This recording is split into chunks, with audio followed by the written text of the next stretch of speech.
I've heard this term all the time. Entrepreneurs are fearless. Entrepreneurs are fearless. And I agree.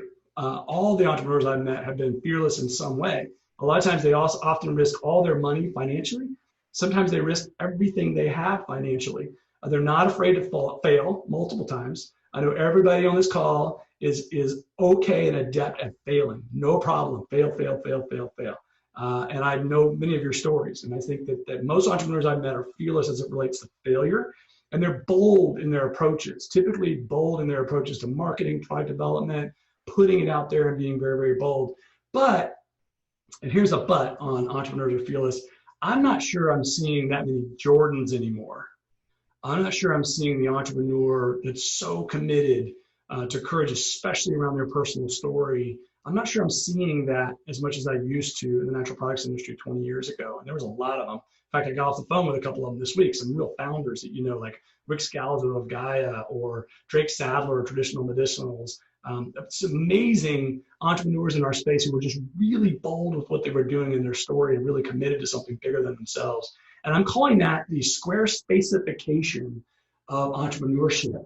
And I credit Emily Cantor for, I was calling it SquareSpaceization.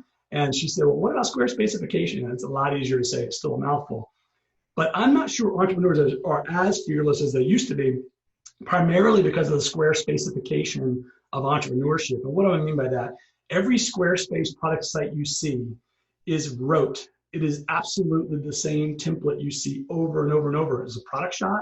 There's a reason to believe. There's a buy now button. There's credibility, typically like where you've read about our it's like the little shadow logos of all the newspapers that have mentioned it or magazines. Then there's there's the retailer shop with the same logos around it. So if you think about a lot of the templated websites you see, and I see a ton of brand sites as I've sifted through 70 some odd decks over the last 9 months, they all look kind of the same. They all look kind of the same. And this goes hand in hand with cap tables and all the tools you can get online now. You can read anything. You can Google or go to Medium on anything that you need to build your business. It's all kind of right there. We've made it easy to be an entrepreneur. And that's a great thing because it's creating innovation, but it's also kind of dumbing everything down.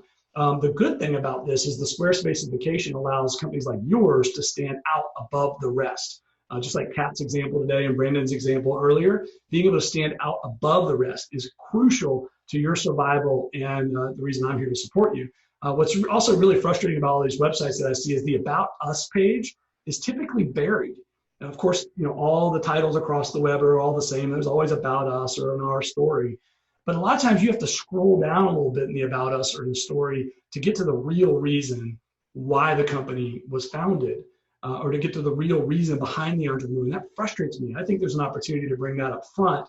And we'll talk more about this in terms of really putting that out front. I think that connects more with a consumer in particular and also an investor like me.